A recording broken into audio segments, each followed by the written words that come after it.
वाटेमधली ही सुंदर सुंदर शेतं आणि दूर दूर पसरलेली हिरवळ बघत बघत फायनली आम्ही पोहोचलोय कोकणातल्या अशा पर्यटन स्थळी जिथे सगळ्यांनाच जावंसं वाटतं. येस, देवगड गार्डन येते. Hey hello everyone, hope you all are doing great. Welcome back to my channel. My name is Mayuri आणि आज आपण देवगड पवनचक्की गार्डनची सफर करणार आहोत.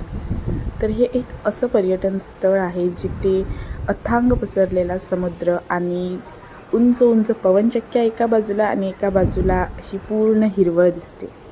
आम्ही दुपारी 2 वाजता देवगड गार्डन येथे गेलो होतो कारण हा आमच्या 1 डे ट्रिपचा एक भाग होता. आम्ही पहिल्यांदा लंच केला तिथेच एका हॉटेलमध्ये आणि तिथून इथे आलो होतो. त्यामुळे खूप ऊन होतं, प्रचंड ऊन होतं.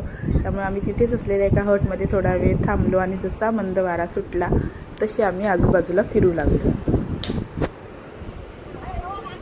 मध्येच काळोख पडत होता, त्यामुळे असं वाटत होतं की आत्ता पाऊस पडेल, पण पाऊस काही पडला नाही. आणि अजून एक आश्चर्याची गोष्ट म्हणजे रविवार असूनसुद्धा अजिबात गर्दी नव्हती.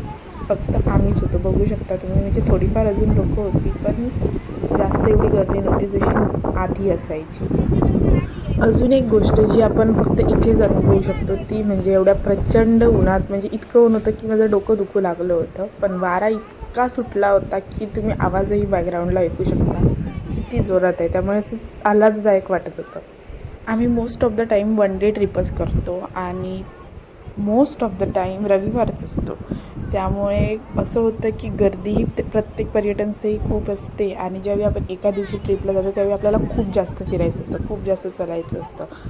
आणि आजही तसंच झालं होतं. आम्ही नुकतेच जेवून आलो होतो आणि मी एक गोष्ट तुम्हाला नक्की सजेस्ट करेन की तुमच्या प्लॅनमध्ये जर अशी स्थळं असतील की तुम्ही जेवणानंतर डेफिनेटली कवर करू नयेत. कारण आपण ते बघायचं जास्त एन्जॉय करत नाही. आपण थकलेले असतो आणि जेवल्यानंतर आपल्याला आळस आलेला असतो.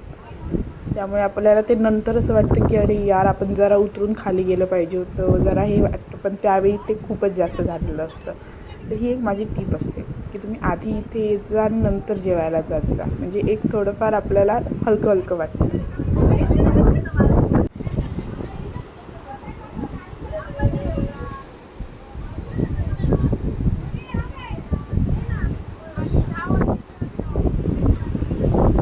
दुपारच्या वेळी आम्ही देवगड गार्डनला इथे आलेलो आहोत, विंडमिल गार्डनला. आणि तुम्ही बघू शकता वारा चांगला सुटला आहे, सगळं बीच वगैरे व्यवस्थित सगळं दिसतंय. पण ऊन खूप प्रचंड आहे आणि इथे उभं राहून हा ब्लॉग करणं खरंच खूप कठीण जात आहे.